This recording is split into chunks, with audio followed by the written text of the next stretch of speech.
جو کہ vice president ہیں آپ کو پتہ ہے, اور سارے معاملات کو بھی چیف منسٹر بھی انہوں نے نامینیٹ کر دیا پنجاب کے لیے. تو نہیں چاہتے کہ یہ شخصیات واپس کسی بھی طور پہ جماعت کے اندر آئے, اور نہ ہی میں سمجھتا ہوں کہ ان کے واپسی کے لیے کوئی ان کا اپنا بھی کوئی ارادہ ہے. کچھ پیغام رسانی کے حوالے سے کچھ خبریں ہوں, بے شک ہوں, لیکن اس میں حاصل کچھ نہیں ہونے والا دونوں طرفوں کو. مہتاب عباسی صاحد میں سمجھتا ہوں کہ اپنا جو پولیٹیکل کیریئر ہے وہ ختم کر چکے ہیں.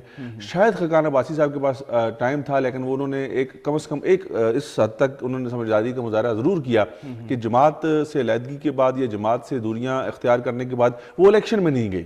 وہ الیکشن میں نہ جانے کا ان کو فائدہ ضرور ہو گیا کہ وہ کم از کم اس جو آج کل کی جو آج کل کی جو سچویشن بنی ہوئی ہے وہ اس میں نہیں ہے. نہیں تو وہ بھی اسی طرح سے جو ہے نا, آپ کو پتا ہے کہ آگے پیچھے خبروں کے ہوتے, لیکن اب کم از کم ان کی واپسی کے لیے میری نظر میں کوئی ایسے چانس نہیں ہے. لیکن حکومت بنانے کی پوزیشن جو میں پہلے بتا چکا ہوں کہ پیپلز پارٹی اور مسلم لیگ نون نے وفاق اور پنجاب میں حکومت بنانی ہے, اور اگر آج جس اتحاد کا آپ نے ذکر بھی کیا وہ اتحاد خیبر پختونخوا کی حد تک تو سود مند ثابت ہو سکتا ہے, لیکن وفاق میں اتنا مؤثر نہیں ہے. اس کے علاوہ اگر ہم لوگ بات کریں بلوچستان کی, بلوچستان کے اندر بھی پاکستان پیپلز پارٹی پوزیشن اہم میں ہے حکومت بنانے کی. چیف منسٹرز کا انتخاب کے اوپر بات چیت ہو رہی ہے. سندھ کے اندر ان کے پاس واضح اکثریت موجود ہے. مولانا صاحب کے حوالے سے مولانا صاحب کے حوالے سے آج کچھ ایسی خبریں گردش کر رہی تھی کہ ہم لوگ صلاح مشورہ کر رہے ہیں اور پارلیمانی جو سیاست ہے اس سے علیحدگی کی یا کنارہ کشی کی کوئی باتیں ہو رہی تھی, لیکن میں نہیں سمجھتا. دیکھیں مولانا صاحب کا جو ایک پرسنالٹی یا مولانا صاحب کا جو ٹریک ریکارڈ ہے یا مولانا صاحب کی جو سیاست ہے, مذہبی سیاست جو ہے, اس کو دیکھتے ہوئے جو ہمارا تجربہ ہے کہ مولانا صاحب 180 ڈگری پہ کسی وقت بھی پلٹا مار سکتے ہیں, چینج ہو سکتے ہیں. پی ٹی آئی کے حوالے سے ہم نے دیکھ لیا, پی ٹی آئی کے حوالے سے رات کو ہم نے ان کا ایک انٹرویو دیکھا, اس میں انہوں نے واضح کیا کہ جی اس سے پہلے بھی ہمارے پاس آتے رہے. یس, پاکستان تحریک انصاف کے اسد صاحب اور ان کے کچھ اور لوگ اس سے پہلے بھی مولانا صاحب سے ملتے رہے. وہ کہتے ہیں جی اس دفعہ بھی ملنے کی حد تک تو ٹھیک ہے, لیکن ہمارا کسی بھی جگہ پہ آپس میں کوئی اتحاد نہیں ہوا, نہ ہی ہم اس طرح کی نیئر فیوچر میں کوئی ایسے معاملات دیکھتے ہیں. تو مجھے لگتا بھی نہیں ہے کہ ایسا معاملہ ہوگا. اور دوسرا, مولانا صاحب کی جو سیاست ہے وہ بڑی جو ہے نا سمجھ میں آنے والی ہے. وہ شاید بہت سی لوگوں کو تو بہت صاف سمجھ میں آتی ہے, لیکن وہ سمجھانا نہیں چاہتے کسی کو. وہ کہتے ہیں کہ میں لوگوں کو جو ہے وہ کیا کہتے ہیں اس کو, لاٹو جو گھومتا ہے, کیا کہتے ہیں اس کو یار, اچھا لوگوں کو گھمانا ہی, وہ اس کو گھما کے چھوڑ دیتے ہیں. اور اب لوگ دیکھتے رہتے ہیں کہ یار یہ کس سمت پہ گرے گا, یہ اس کے کیا ڈگڈگی والی ہے بس کہ بندر کو. مولانا صاحب جو ہے آج تک کی اطلاعات کے مطابق وہ پارلیمانی سیاست سے مایوس ہو چکے ہیں, اور وہ نہیں چاہتے کہ شاید آگے اس میں وہ حصہ لیں, لیکن یہ ابھی تک خبریں ہی ہیں. لیکن مولانا فضل الرحمان صاحب جو ہے, میں آپ کو کہہ چکا کہ ان کا کچھ آپ پریڈکٹ نہیں کر سکتے کہ وہ اگلا سٹیپ ان کا کیا ہوگا, یا وہ کیسے سیاست کو لے کر چلیں گے. تو اگر وہ ایسا کوئی فیصلہ بھی کرتے ہیں کہ پارلیمانی سیاست کوئی علیحدگی کا اعلان کرتے ہیں یا کوئی بھی ایسا معاملہ ہوتا ہے, تو ان کے پاس کرنے کو کچھ اور نہیں ہے. ان کو کچھ کرنے کے لیے اس ملک کی سیاست کے اندر, اس جوڑ توڑ کے اندر رہنا بڑا ضروری ہے. پچھلے جو انہوں نے 5 سال گزارے, ہمیں پتہ ہے انہوں نے کیسے گزارے. پچھلے 5 سال میں وہ آپ کو پتہ ہے کہ وہ پارلیمنٹ میں نہیں تھے, تو ان کے لیے بڑا مشکل ہو رہا تھا کہ وہ کیسے اپنے آپ کو دکھا پائیں یا اپنے معاملات کو چلا پائیں. وقتی بیان بازی سمجھ رہے ہیں آپ, یہ بھی مطلب اس سے زیادہ کچھ ہو نہیں سکتا. اس سے زیادہ وہ چلیں گفتگو ذرا کرتے ہیں. ناظرین اس وقت ہوا جاتا ہے ایک مختصر سے وقفے کا, ہمارے ساتھ رہیے گا.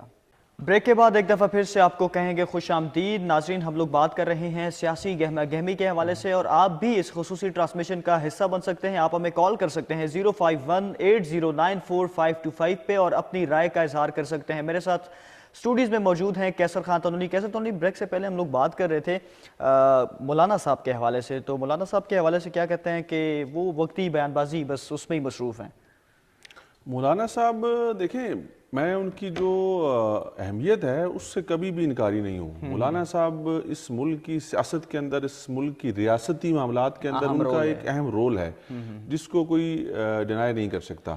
تو اب انہوں نے کس طرح سے اپنے معاملات کو آگے چلانا ہے, کس طرح سے انہوں نے ایک نیا رخ اختیار کرنا ہے اپنی پالیٹکس کا, اور پھر وہی بات ہے کہ ایک مذہبی جماعت اور مذہبی گھرانے سے ان کا تعلق ہے. بڑی امید ظاہر کی جا رہی تھی پی ٹی آئی سے اتحاد کی. نہیں, اتحاد تو ناممکن سی بات تھی نا. اتحاد تو دیکھیں ہمیں پتہ تھا کہ اگر ہو بھی جاتا ہے عارضی کسی مفاد کے لیے یا کسی لین دین کے لیے اگر ہو بھی جاتا ہے, تو اس کا جس اتحاد کی آج ہم ذکر کر رہے ہیں نا, جو آج ہوا ہے, اس اتحاد میں بھی کچھ نہیں ہے. یہ جو 2 جماعتیں جو ہیں, جنہوں نے آج پاکستان تحریک انصاف کے آزاد امیدواروں کے ساتھ جنہوں نے حمایت, یا پاکستان تحریک انصاف کے ساتھ جنہوں نے اتحاد کیا ہے, ان کے پاس ان کے اپنے پلڑے میں کچھ بھی نہیں ہے. اس فیصلے کو کس طرح دیکھ رہے ہیں؟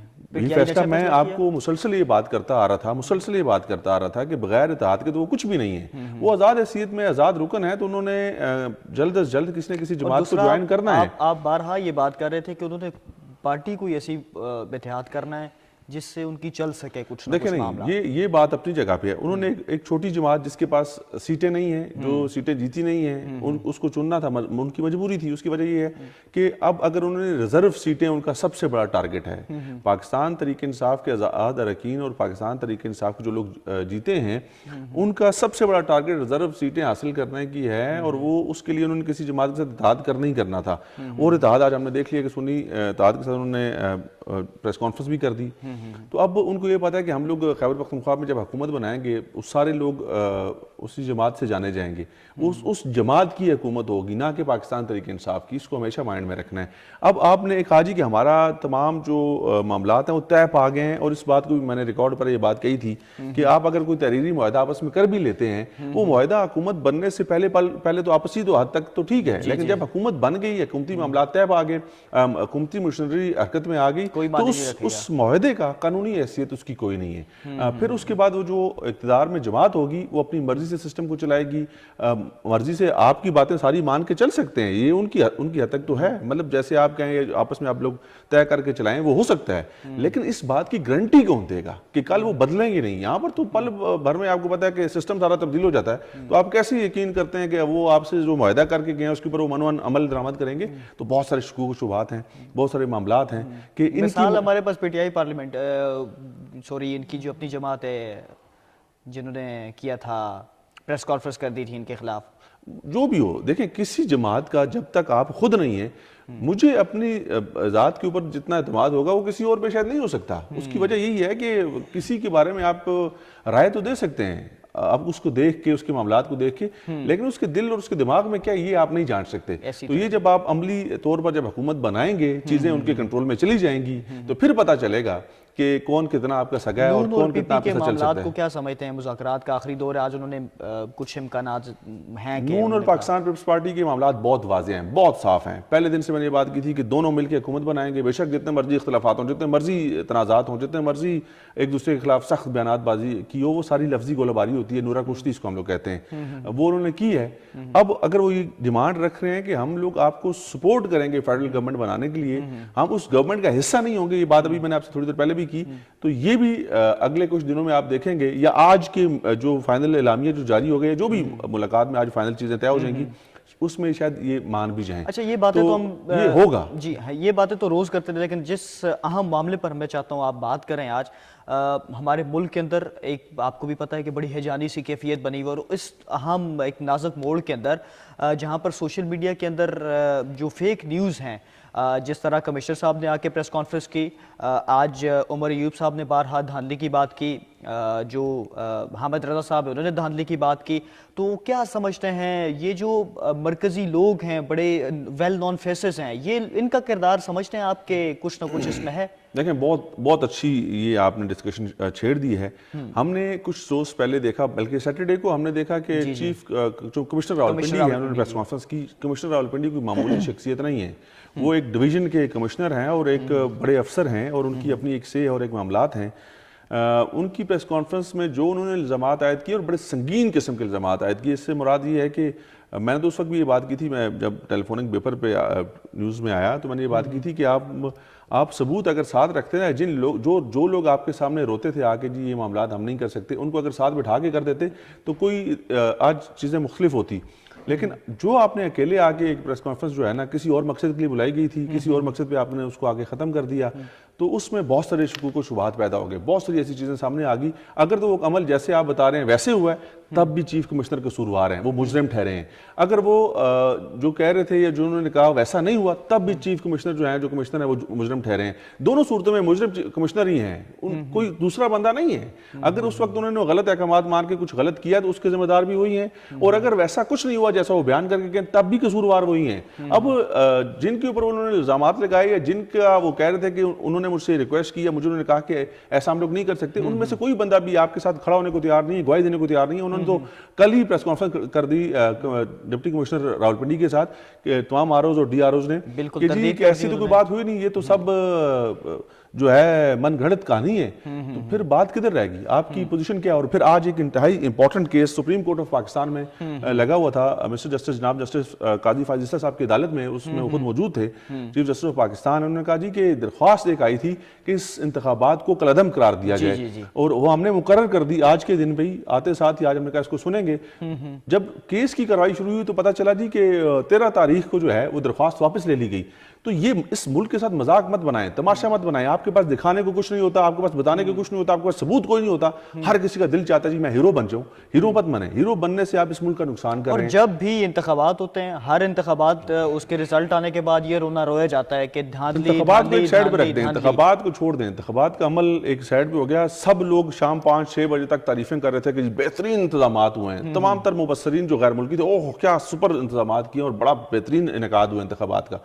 ہم لوگ جب ہمارے حق میں چیزیں نہیں ہوتی تو ہم اس کو کنٹروورشل بنا دیتے ہیں. میں بات کر رہا تھا سپریم کورٹ آف پاکستان کی کہ 13 تاریخ کو درخواست واپس لے لی گئی کہ دھاندلی کی وجہ سے اس الیکشن کو کالعدم قرار دیا جائے اور سپریم کورٹ نے درخواست مقرر کر لی. چیف جسٹس صاحب نے کہا جی کہ اس شخص کو لے کے آؤ میرے پاس جس نے درخواست جمع کرائی. وہ کون ہوتا ہے کہ جو اپنی مرضی سے درخواستیں دے اور عدالت کا وقت ضائع کرے اور پھر اس کو واپس لے لے؟ مطلب آپ نے عدالتوں میں تو چیزیں ثابت کر دی ہیں، عدالتیں فیصلے کرتی ہیں قانون اور شواہد کی روشنی میں. یہ نہیں ہو سکتا کہ میرا دل چاہ رہا ہے میں ایسا کر لوں، میرا دل چاہ رہا ہے میں ایسا کر لوں. آپ نے چیزیں پیش کرنی ہوگی. بالکل. فارم 45 کا رول ہے. فارم 45 میرے پاس یہ ہے، فارم 45 میرے پاس یہ ہے.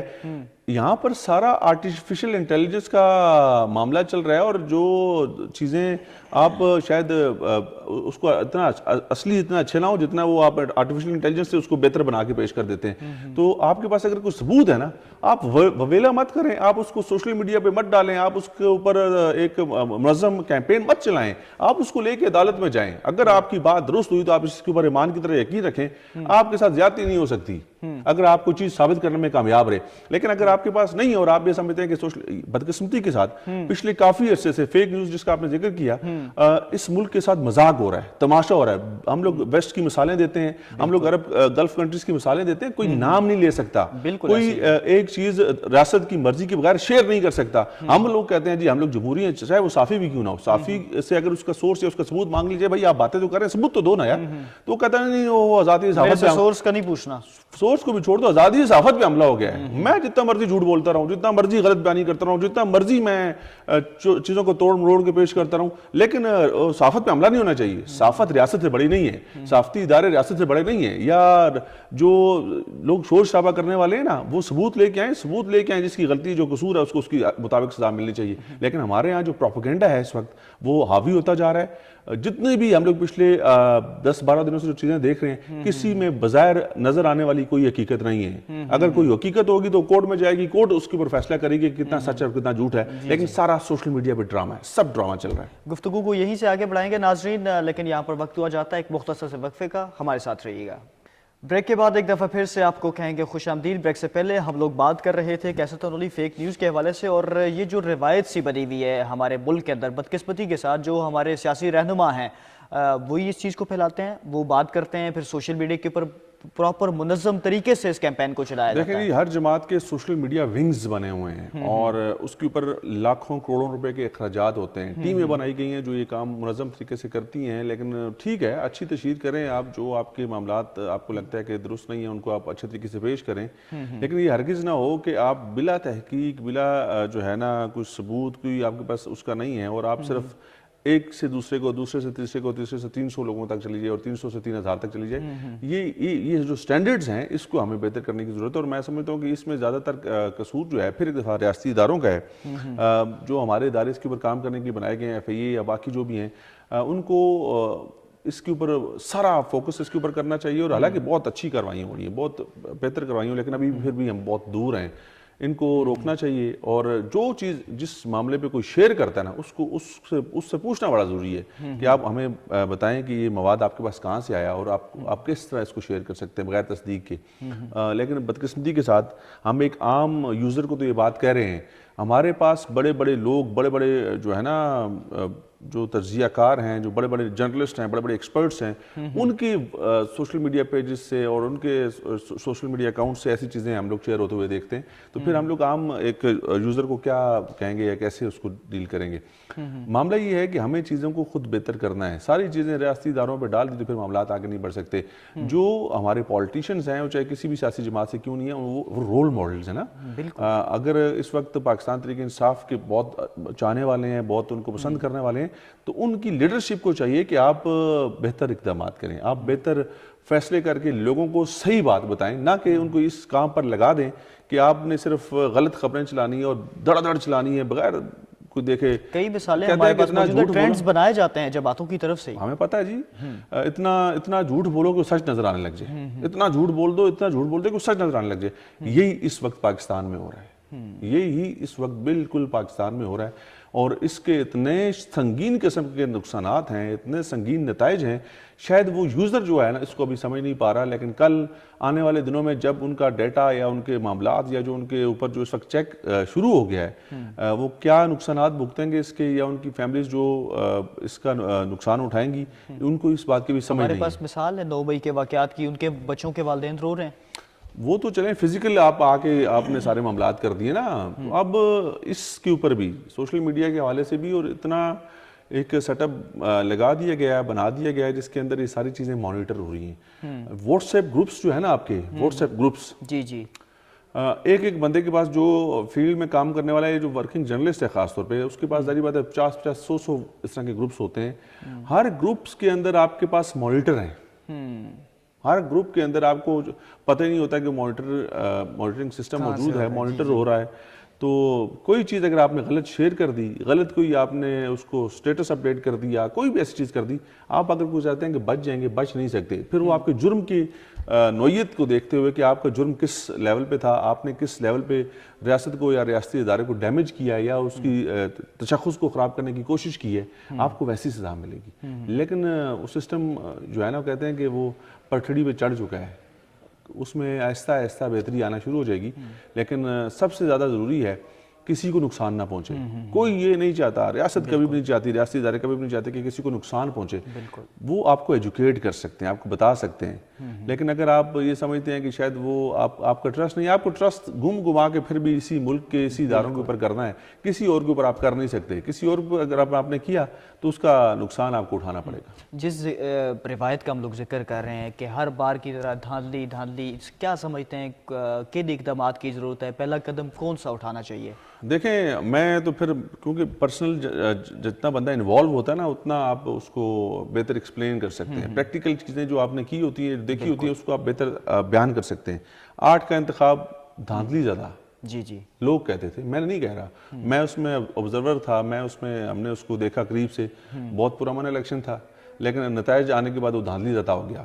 2013 کا انتخاب جنرل الیکشن, میں اس میں آبزرور تھا, میں نے اس کو بہت قریب سے دیکھا, بہت پرامن, بہت اچھا انتخاب ہوا. آخر میں وہ دھاندلی زدہ ہو گیا نتائج آنے کے بعد. 2018 کا انتخاب شام 5-6 بجے تک بہت اچھا, بہت زبردست تھا, بہت اچھا انعقاد کیا, مبارکیں بھی ملی.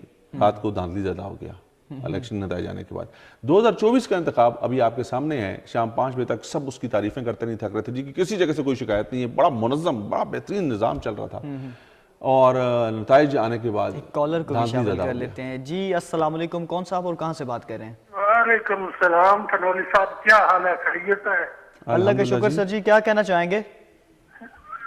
بس آپ کا پروگرام بہت اچھا ہے جی. جی ماشاءاللہ, بہت ہی میچور پروگرام ہے. تو اس وقت پاکستان جو ہے یہ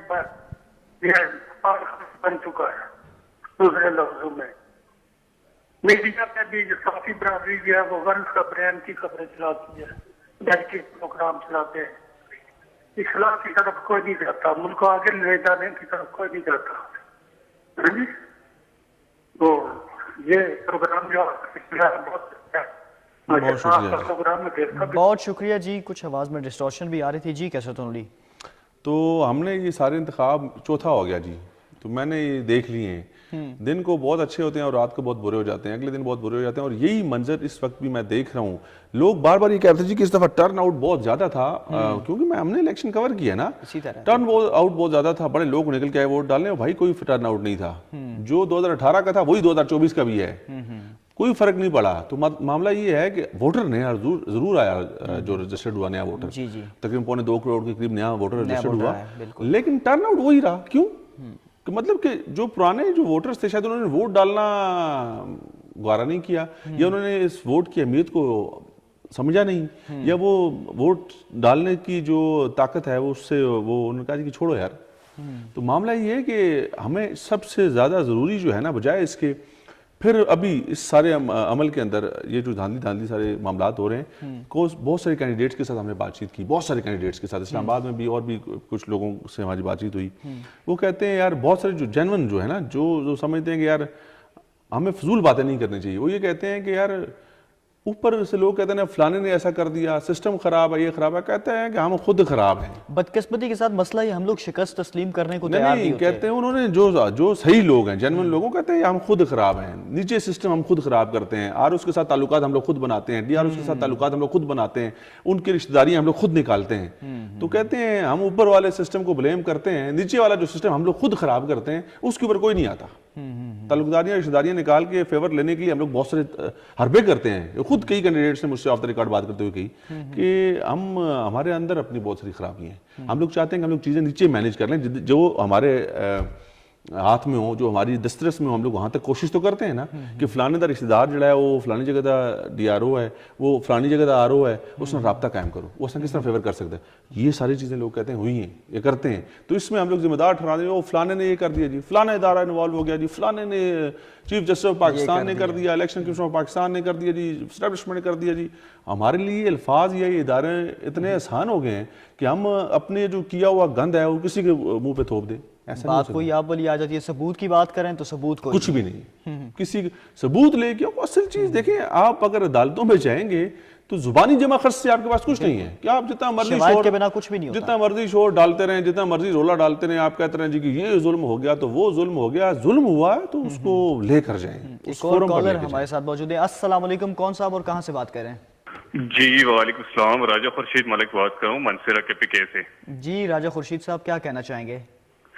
جی جناب، سب سے پہلے آپ خیریت پوچھیں، خیریت سے ہیں آپ؟ اللہ کا شکر سر.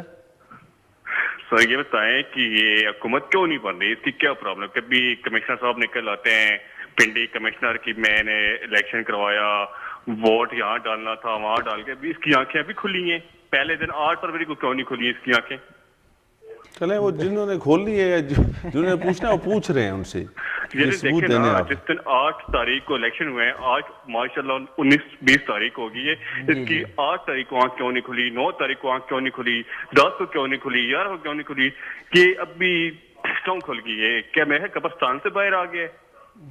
چلیں ٹھیک ہو گیا سر، بہت شکریہ جی آپ نے کال کی. آپ نے سوال کیا کہ حکومت کا بنے گی. حکومتی معاملات جاری پتہ بھی کافی دن ہیں، حکومت اس کے اوپر کوششیں جاری ہیں، اور جب کسی ایک جماعت کے پاس واضح اکثریت نہیں ہوتی تو ظاہری بات ہے آپ نے میل ملاپ کر کے مل جل کے ہی کوئی کولیشن گورنمنٹ ہی بنانی ہوتی ہے، اتحادی حکومت بننی ہے، اور وہ اس کے اوپر ابھی بات چیت جاری ہے. اور دو بڑی جماعتیں جو ہیں اگر وہ آپس میں مل جاتی ہیں، جس میں پیپلز پارٹی اور مسلم لیگ نون ہیں، دو بڑی جماعتیں، ان کے پاس اتنے سیٹیں موجود ہیں، اگر یہ مل جاتی ہیں تو بڑی آسانی کے ساتھ یہ وفاق میں حکومت بنا لیں گی، کیونکہ ایم کیو ایم کی حمایت ویسے ان کو حاصل ہے، باقی جماعتیں ان کے ساتھ موجود ہیں. تو ابھی صرف ان کے معاملات یہ تیار ہوں کہ انہوں نے حکومت میں بیٹھنا ہے کہ نہیں بیٹھنا، تو وہ بھی میں سمجھتا ہوں کہ آج یا کل تک اس کا باضابطہ اعلان ہو جائے گا، ان کے معاملات طے پا جائیں گے. گفتگو کا سلسلہ جاری رکھیں گے. ناظرین یہاں پر وقت ہوا جاتا ہے ایک مختصر سے وقفے کا، ہمارے ساتھ رہیے گا. بریک کے بعد ایک دفعہ پھر سے آپ کو کہیں گے خوش آمدید. بریک سے پہلے ہمارے ساتھ ایک کالر موجود ہے. کیسے تو کالر کے حوالے سے ہم لوگ بات کر رہے تھے، انہوں نے سوال کیا تھا کہ کبھی کمشنر صاحب آ جاتے ہیں، کبھی کون آ جاتا ہے، کبھی کون آ جاتا ہے، تو اس حوالے سے آپ بات کہہ رہے تھے. دیکھیں جی، آئے ہر کوئی آئے، لیکن صرف عوام میں نہ آئے کہ آئے اور ایک نیا شوشہ چھوڑ کے چلا جائے. اگر آپ کے پاس کچھ ہے, اگر آپ کچھ واقعی آپ نے کچھ دیکھا ہے, اگر آپ کو لگتا ہے کہ واقعی کچھ کہیں پہ غلط ہوا ہے, اس کے لیے فورمز موجود ہیں, کوئی اس سے انکاری نہیں ہے, کوئی اس سے انکاری ہو ہی نہیں سکتا. اس ملک کے اندر باقی دنیا کی طرح سسٹم موجود ہے, سسٹم کے اندر فلاز ہو سکتے ہیں, سسٹم کے اندر کمیاں کوتاہیاں خرابیاں ہو سکتی ہیں, لیکن سسٹم موجود ہے, یاد رکھیں. جب تک سسٹم موجود ہے تو آپ نے سسٹم کے اندر رہ کے سسٹم کو ٹھیک کرنا ہے یا اس کے اندر بہتری لے کے آنی ہے. یہ نہیں ہو سکتا کہ کوئی یہ کہے کہ میں اس سسٹم کو نہیں مانتا یا میں اس سسٹم سے آؤٹ ہوں اور میں باہر رہ کے کچھ کر لوں گا. وہ اگر کہتا ہے تو پھر وہ اس کو اس حوالے سے آپ کا تجزیہ, آپ کی رائے میں ضرور چاہوں گا آپ شامل کر لیں. جس طرح میں نے جن اقدامات کا ذکر کیا, کون سے ایسے اقدامات جو اشد ضرورت ہے ہمیں کہ اس وقت فوری طور پہ لے لینے چاہیے؟ ایک تو فیک نیوز کی روک تھام کے لیے, اور دوسرا یہ جو روایت ہم لوگوں نے برقرار کی ہوئی ہے مسلسل ہر الیکشن کے بعد, بالخصوص ہمارے جو سیاسی لیڈر ہیں تمام سیاسی پارٹیوں کے, تو اس روایت کو کیسے توڑ سکتے ہیں؟ کون سے اقدامات کی اشد ضرورت ہم دیکھیں, ان کو سب کو بٹھا دیا جائے. اور میں سمجھتا ہوں کہ الیکشن کمیشن آف پاکستان نے ان کی مرضی کے ساتھ اس دفعہ بھی تمام تر جماعتوں کے لوگوں کو بٹھایا تھا الیکشن کمیشن آف پاکستان میں, ان کی آراء لی تھی, ان سے پوچھ کے تمام تر اقدامات اور تمام تر انتظامات کیے تھے, ان کو سب کو بلایا تھا. پھر معاملہ یہی ہے کہ یہ وہاں تک تو متفق ہوتے ہیں, اور پھر میں نے کہا نا کہ شام 5 بجے تک پولنگ ہونے تک سب اوکے ہوتا ہے, تو پھر یہ معاملات ہمیشہ جو ہے نا صرف نتائج آنے کے بعد جو ہے نا وہ خراب ہو جاتے ہیں. تو اس کے لیے ان سے کوئی انڈرٹیکنگ لے لی جائے, یا ان سے جو ان کی ڈیمانڈز ہیں ان کو ڈسکس کر کے کوئی اگر چیز ہو سکتی ہے بیفور الیکشن, وہ اگر ہو سکتی ہے تو کر لیں, ادروائز تو یہ معاملات ایسے ہی چلتے رہیں گے. آپ سمجھتے ہیں الیکشن کمیشن آف پاکستان کچھ رول ادا کر بات سکتا ہے؟ الیکشن کمیشن آف پاکستان نہیں, آئینی جو ادارے ہیں جن کی رسپانسبلٹی ہے یہ وہی کر سکتے ہیں. ای وی ایم کی بات ہو رہی تھی جی کہ الیکٹرانک ووٹنگ مشین جو ہے وہ لے آئی جائے تو اس سے چھٹکارا مل سکتا ہے. آپ کو پتہ ہے کہ اس کے اوپر کیونکہ میرے پاس اتنی معلومات نہیں ہے, جتنی ہے میں اس کی حد تک کی بات کروں گا. الیکشن کمیشن آف پاکستان نے کچھ ایکسپیریمنٹس کیے, میری اطلاعات کے مطابق وہ اتنے کامیاب نہیں ٹھہرے. آئی ٹی منسٹری جو ہے اس کے اندر شامل تھی, اور ای وی ایم کے حوالے سے کہا جاتا ہے کہ جی ایک مضبوط اور ایک مؤثر اور ایک محفوظ جو ہے وہ ووٹنگ سسٹم ہے. لیکن ہماری جن لوگوں سے بات ہوئی وہ کہتے ہیں جی کہ آپ کیسے مان سکتے ہیں, ایک شخص آگے ووٹ اپنی مرضی سے فزیکل ڈالتا ہے, وہ پرچی بند کرتا ہے, اس کو باکس میں ڈالتا ہے, اور اس کے بعد اس کو نکال کے گنتی ہو جاتی ہے. یہ سسٹم مضبوط ہے اور محفوظ ہے کہ ایک شخص اگر کوئی آن لائن ووٹ کاسٹ کر دے اور اس کے بعد جب سارے ووٹ کاسٹ ہو جائیں, ٹائم ختم ہو جائے, تو اس ڈیٹا کو کوئی ہیک کر لے اور ہیک کرنے کے بعد اس نتائج کو اوپر نیچے کر دے, تو اس کو کون نہ کوئی دیکھ سکتا ہے, نہ کوئی فزیکل پریزنس ہوئی ہے وہاں پر, نہ کوئی معاملہ, تو کون اس کو یقین کرے گا, کون مانے گا؟ اس میں غلطی کی یا اس میں اس کو ہیک کرنے کی یا اس میں سسٹم خراب ہونے کی زیادہ امکانات ہیں. لیکن اگر کسی کے پاس اس کے علاوہ کوئی بہتر آپشن یا چوائس ہے, یا میری معلومات غلط ہیں, میری جہاں تک معلومات وہ یہی ہے کہ جو چیز آن لائن ہو گئی, جو چیز انٹرنیٹ کے ساتھ کنیکٹ ہو گئی, تو وہ محفوظ کہاں سے رہے گی؟ ایک اور کالر ہمارے ساتھ وہ تو محفوظ ہو ہی نہیں سکتی. جی جی, السلام علیکم, کون صاحب بات کر رہے ہیں اور کہاں سے؟ ہلو جی, السلام علیکم سر جی. وعلیکم السلام. شنکیاری سے بول رہے ہیں جی. جی سر جی, کیا کہنا چاہیں گے؟ میں یہ کہنا چاہنا جی کہ حکومت کا دما ڈول ہوا کہ یہ جو سارے مل ملا کے کام نہیں چلاوا پاکستان دا اور عوام دا خیال رکھن دی. بالکل جی, اسی ہی گل کر رہے ہیں. بہت شکریہ تساں کال کی تھی. سر حکومت مل ملا کے چل سی, ویسے چل ہی نہیں سکتی. اور اچھا, فیک نیوز کے حوالے سے کچھ آپ اپنا دیکھیں, فیک نیوز اس وقت سب سے بڑا مسئلہ ہے. میں نے آپ کو اگزامپلز دی ویسٹ کی اور گلف کی اور ہر جگہ کی. وہاں پر کوئی چیز خبر اگر صحیح ہے بھی تو تب بھی نہیں چل سکتی, بہت سے چیک ہوتے ہیں, بہت سے معاملات ہوتے ہیں. لیکن ہمارے یہاں ہم پھر بھی آزادی اظہار رائے کی بات اور اس میں ہمارے معذرت کے ساتھ ہمارے پاکستان کے اندر کچھ جو صحافتی چیمپئن ہیں نا, جو بڑے صحافی اپنے آپ کو گردانتے ہیں اور بڑے اپنے ان کے پاس تجربے ہیں اور بڑے, وہ شاید ان کا بہت زیادہ قصور ہے. صحافتی جو ادارے ہیں یا جو تنظیمیں ہیں, جو کلبز ہیں, شاید ان کا وہ رول وہ اپنا صحیح ادا نہیں کر پا رہے. اس وجہ سے بہت ساری خرابیاں ہیں کہ لوگ بغیر چیک کے, ہمیں تو یہ بتایا اور پڑھایا گیا ہے کہ جی خبر جو ہے جب تک اس کی تصدیق اور تحقیق نہیں ہوتی تو خبر چل نہیں سکتی, شامل نہیں ہو سکتی. یہاں پر تو تصدیق اور تحقیق کا تو عمل ہی ختم ہو گیا. یہاں پہ تو کوئی تصدیق اور تحقیق تو کرتا ہی نہیں ہے. بالکل ایسے یہاں پر تو اگر بہت ضروری ہوگی کہ وہ بہت کہتے ہیں نا زور سے آئی ہے تو آپ کہہ دو جی سورس نے دے دیے. بھائی ایسا تھوڑی ہوتا ہے یار. آپ نے اپنے پاس تو اپنے ثبوت اور شواہد تو اپنے پاس رکھنے ہیں. کل آپ کو کوئی بھی چیلنج کر سکتا ہے, کل آپ کو کوئی بھی کورٹ میں لے جا سکتا ہے, تو آپ کو سبکی ہوتی ہے, آپ کو شرمندگی ہوتی ہے. لیکن یہاں پر معذرت کے ساتھ کسی کو کوئی اس کی پرواہ نہیں ہے. اچھا آپ اگلے سیگمنٹ کی جانب بڑھیں، ہزارہ ڈویژن کے حوالے سے بالخصوص بات کریں. ہم نے دیکھا کہ کوہستان سے آج مسلم لیگ نون نے ایک رکن قومی اسمبلی کو اپنے پاس بلایا اور شامل کروا دیا. پھر اگر بات کریں پاکستان تحریک انصاف کی، اعظم خان سواتی صاحب کے بھائی لائق Muhammad Khan P T I میں شامل ہوئے. کوہستان سے کولئی پالس سے ایک نو منتخب ایم پی اے سردار ریاض صاحب وہ پی ٹی آئی میں ان شامل دونوں ہوئے. کو پاکستان تحریک انصاف کی اور حمایت حاصل تھی. نہیں، سردار ریاض کو نہیں تھی اور ان کو ظاہری بھی بات ہے اعظم خان سواتی صاحب کے جو بھائی ہیں لائق محمد خان، یہ پہلے بھی بیک اینڈ پہ.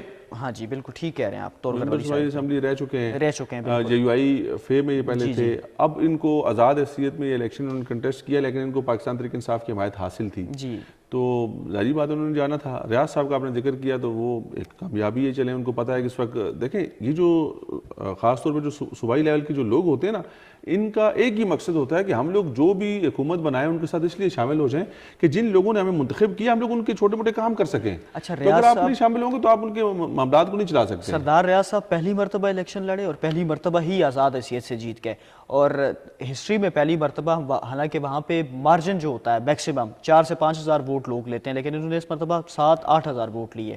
بڑی بات. تو بات یہ ہے نا کہ میں نے وہی کہا کہ اگر وہ گورنمنٹ میں نہیں شامل ہوں گے تو پہلی دفعہ منتخب ہوئے ہیں، لوگوں کی توقعات امیدیں ہوتی ہیں کہ یار ہمارے مسائل کو کم کریں گے، ہمارے معاملات کو ٹھیک کریں گے، ہمارے لیے کوئی ترقیاتی پروجیکٹس لے کے آئیں گے، ہمارے لیے کوئی جو ہماری محرومیاں ان کا ازالہ کریں گے. تو اگر وہ کہیں جی نہیں جی میں ان کے ساتھ نہیں شامل ہوتا یا میں ان کے ساتھ نہیں بیٹھتا، تو وہ تو اپنا ٹائم ضائع کر کے چلے جائیں گے. آپ نے جس مقصد اور جس نظریے اور جس منشور کے اوپر ووٹ حاصل کیا ہوتا ہے نا، وہ ہوتی ہے صرف عوام کی خدمت. تو عوام کی خدمت کے لیے اگر آپ کو حکومت میں بیٹھنا ہے تو ضرور بیٹھیں، آپ ان کے ساتھ ملیں، ان کے ساتھ گورنمنٹ. آپ کو ظاہری بات ہے اس وقت واضح نظر آ رہی ہے کہ پاکستان تحریک انصاف کے جو آزاد اراکین ہیں وہ وہاں سے خیبر پختونخوا کے اندر حکومت بنائیں گے، تو آپ ان سے بھرپور فائدہ اٹھائیں، آپ اپنے لوگوں کے مسائل کو حل کریں، آپ حکومت کا حصہ بنیں. تو اس سے بہتر ہو کچھ نہیں سکتا. جس شخصیت کا آپ نے ذکر کیا ممبر قومی اسمبلی کوہستان سے، ان کو یہ بہت واضح تھا کہ اس وقت ادریس صاحب، ان کو واضح تھا کہ مسلم لیگ نون یا جو ہے وہی حکومت بنائے گی وفاق کے اندر، تو انہوں نے ان کا انتخاب کیا. تو یہ جو ہمارے اس ایریا کے لوگ جتنے بھی ہیں خیبر پختونخوا کے، انہوں نے لوگوں سے اس امید کے اوپر ووٹ حاصل کیا ہوتا ہے کہ اور لوگوں نے اس امید کے اوپر ووٹ دیا ہوتا ہے کہ یار یہ ہمارے مسائل کو حل کرے گا یہ. اور اگلی دفعہ وہ آپ کو گھسنے نہیں دیتے اگر آپ نہیں کرتے تو. لوگ بڑا سخت چیک رکھتے ہیں، لوکل سطح پر بڑی سختی ہوتی ہے. تو یہ بہترین فیصلے ہیں، آپ کے پاس اور کوئی چوائس نہیں ہے. اگر آپ ممبر قومی اسمبلی ہیں تو آپ نے اپنے بہتر مستقبل کا فیصلہ کرنا ہے. اگر آپ ممبر صوبائی اسمبلی تو آپ نے اپنے بہتر مستقبل کا فیصلہ کرنا ہے. کوہستان تینوں اضلاع کی بات کریں، لوور کوہستان، اپر کی بات کریں اور کولئی پالس کی بات کریں، بہت زیادہ پسماندہ علاقے ہیں. اسی طرح سے کوئی شک نہیں ہے. طلحہ محمود صاحب ہار گئے ہیں وہاں پہ، بڑی حالانکہ انہوں نے اس مرتبہ وہ چترال سے بھی الیکشن کنٹیسٹ کر رہے تھے، وہ وہاں کی سیٹ بھی ہار گئے ہیں. لیکن اس دفعہ ہمیں نتائج کافی جو ہے نا وہ غیر معمولی نظر آئے. ہم منصرے کی سیٹ کو ہضم نہیں کر پا رہے کہ منصرہ سے ممبر قومی اسمبلی کے لیے میاں محمد آصف صاحب، ان کے داماد کے وہاں پہ بڑی ورکنگ تھی. ان کے داماد نے ان کو الیکشن وہاں سے لڑائی وہاں سے اس لیے تھا کہ وہ ان کی وہاں سے پکی سیٹ ہے، تو وہاں سے شکست کھا گئے. تو اب ویسے بڑی حیران کن سی سچویشن ہے. سجاد صاحب حالانکہ کوئی ان کو نہیں جانتا تھا، وہ جیت گئے.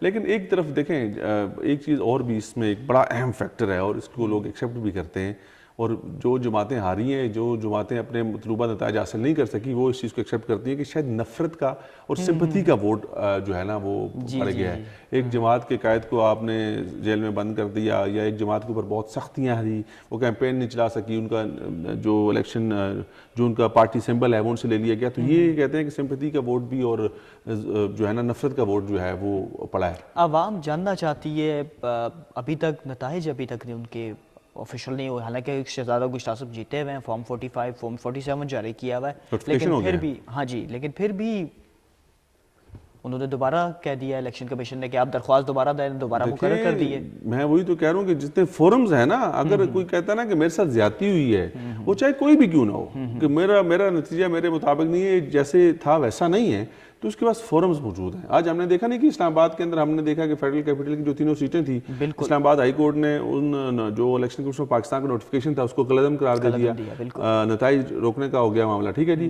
لیکن اس کے اوپر وہ ظاہری بات ہے جو جیتے ہوئے ہیں وہ سپریم کورٹ چلے گئے. تو یہ فورمز ہیں، آپ اپنے معاملے کو لے کر جا سکتے ہیں، اور جو بہتر اپنا کیس ڈیفینڈ کرے گا، جو اپنا کیس کو اچھے سے پیش کرے گا، جو اپنے چیزیں سامنے رکھے گا، وہ اس کے حق میں فیصلہ ہو جائے گا. بدقسمتی کے ساتھ دیکھیں ہم لوگ یہی بات کر رہے ہیں نا کہ ہم لوگ شکست تسلیم کرنے کو تیار نہیں ہوتے. شکست تسلیم کیسے کرے کوئی؟ شکست تسلیم کرنا آسان نہیں ہے نا. شکست تسلیم کرنے کے لیے آپ کو بڑا کھلاڑی ہونا پڑتا ہے. جب ہم عوام کی بات کرتے ہیں تو عوام کے مینڈیٹ کو قبول کرنا چاہیے. دیکھیں شکست میں نے کہا نا تسلیم کرنے کے لیے بڑا کھلاڑی ہونا چاہیے. جو اچھا سپورٹس مین ہوتا ہے نا, جس کو ہار جیت کا پتہ ہوتا ہے, وہی شکست تسلیم کرتا ہے. تو یہ سیاست کا کھیل کچھ ایسا ہے کہ اس کے اندر ہم نے اتنی نفرتیں, اتنی تقسیم, اتنی جو ہے نا بدبو پھیلا دی ہے کہ اب شاید لوگ ایک دوسرے کو دیکھنا نہیں چاہتے, اتنے متنفر ہو گئے ہیں یا ایک دوسرے کے اتنے خلاف ہو گئے ہیں, جبکہ یہ سارے لوگ پاکستانی ہیں. گفتگو جاری رکھیں گے, لیکن یہاں پر وقت ہو جاتا ہے ایک مختصر سے وقفے کا. ہمارے ساتھ رہیے گا. بریک کے بعد ایک دفعہ پھر سے آپ کو کہیں گے خوش آمدید. بریک سے پہلے ہم لوگ ہزارہ ڈویژن کے حوالے سے بات کر رہے تھے اور بالخصوص قومی اسمبلی کے حلقہ NA-15 کے حوالے سے بات کر رہے تھے, جہاں سے قائد نون لیگ نواز شریف کو شکست کا سامنا کرنا پڑا ہے.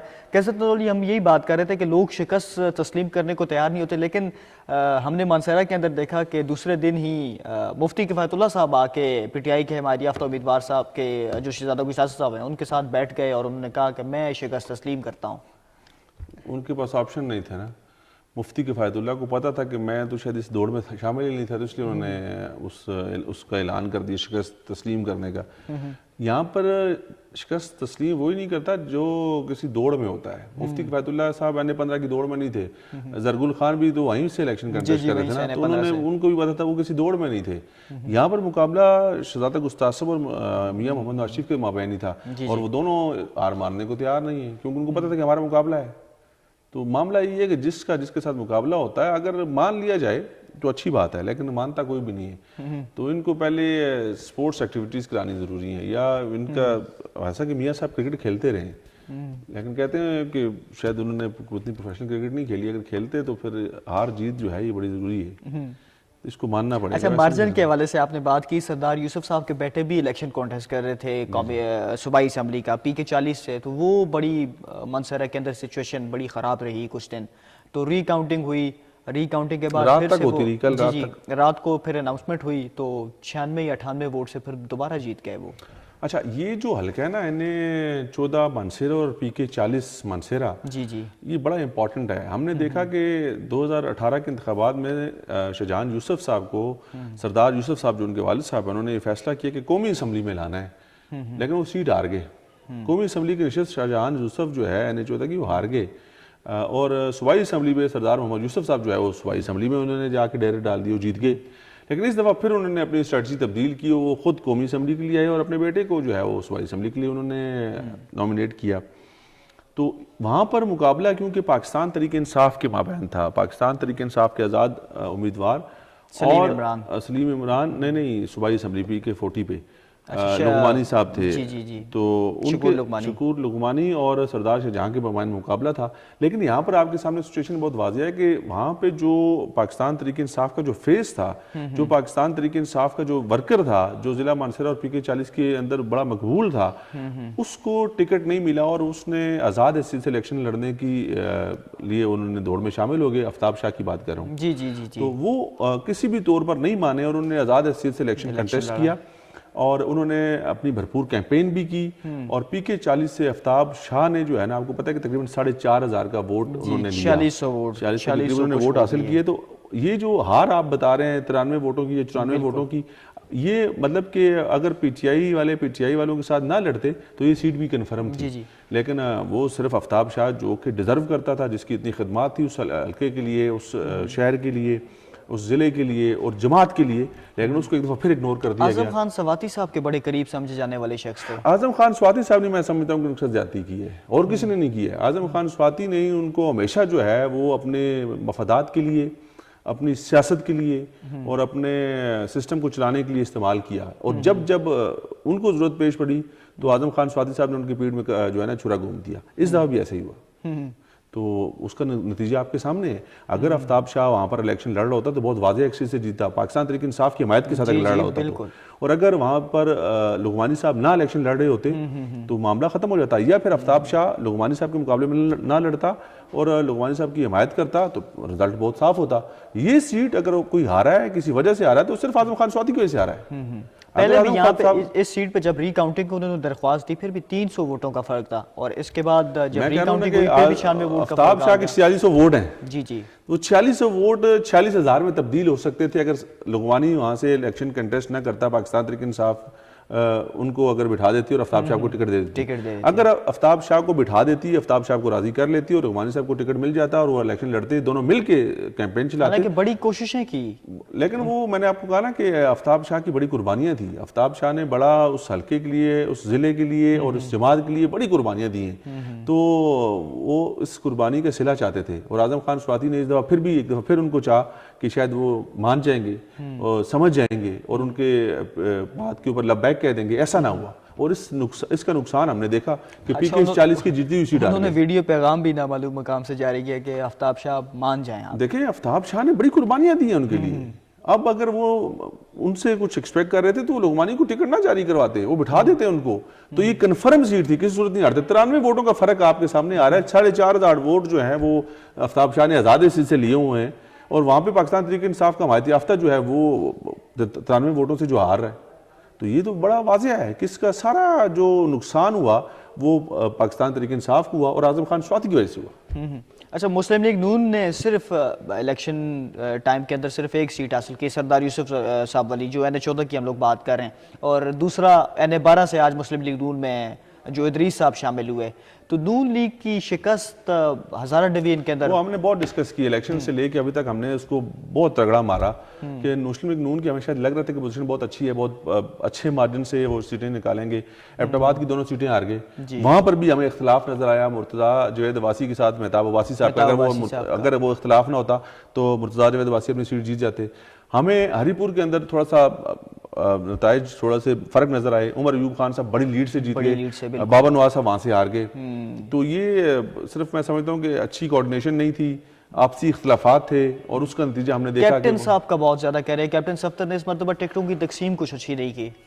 ٹکٹ یہ طے شدہ ٹکٹ تھے. ضلعی صدر آپ کے سامنے ہیں, وہ جنہوں نے قومی اسمبلی کی جو نشستیں تھیں یہ تو طے شدہ تھی. وہاں سے بیرسٹر مرتضیٰ جاوید عباسی صاحب تھے, وہاں سے محمد عوان تھا, یہ پہلے بھی انہیں کو ٹکٹ ملے تھے. مانسیرہ سے میاں محمد نواز شریف صاحب تھے, مانسیرہ سے سردار محمد یوسف صاحب تھے, بابا نواز وہاں سے پہلے سے لڑ رہا تھا. قومی اسمبلی کی ٹکٹیں تو طے شدہ تھی, لیکن یہ جو آپسی اندرونی اختلافات ہیں نا جو بڑے عرصے سے چلے آ رہے تھے, وہ ضلعی صدر جو ظفر محمود, ان کی ہم جو بار بار بات کر رہے ہیں, دیکھیں میں نے کہا نا کہ اگر غلط فیصلے ہوتے ہیں تو اس کا خمیازہ بھگتنا پڑتا ہے. یہ جو پی کے 40 کی سیٹ ہے یہ ٹوٹلی اگر اچھا فیصلہ ہو جاتا, آفتاب شاہ کو بٹھا دیتے, لغمانی صاحب اکیلے ہوتے تو بہت واضح برتری سے جیت جاتے. اگر لغمانی صاحب ڈیزرو نہیں کرتے تھے تو آفتاب شاہ کو ٹکٹ ملتا, دونوں آپس میں مل کے الیکشن لڑتے تو بہت واضح برتری ہوتی. لیکن غلط فیصلہ اس شخص کی قربانیوں کو پانی میں پھینک دیا. اچھا, مختصر آخر میں مجھے بتا دیجئے معاملہ کب تک یہ حکومت سازی کا جو مرحلہ ہے مکمل ہونے آج میرا خیال ہے بھی تھوڑی دیر تک چیزیں واضح ہو جائیں گی. اگلے 1 سے 2 روز میں فیصلہ ہو جائے گا کہ کب بنانی ہے حکومت اور کیسے بنانی ہے. بہت شکریہ کیسر تنولی, آپ نے وقت دیا. ناظرین آپ کا بہت شکریہ, آپ نے خصوصی ٹرانسمیشن میں ہمیں کالز کی, ہمارے اس ٹرانسمیشن کو دیکھا, اور اسی کے ساتھ ہماری ٹرانسمیشن کا آج کا وقت اپنے اختتام کو پہنچا. مجھے صدیق اورنگزیب اور میرے ساتھ تشریف فرما تھے کیسر خان تنولی, ان کو اجازت دیجیے. اللہ حافظ. پاکستان پائندہ باد.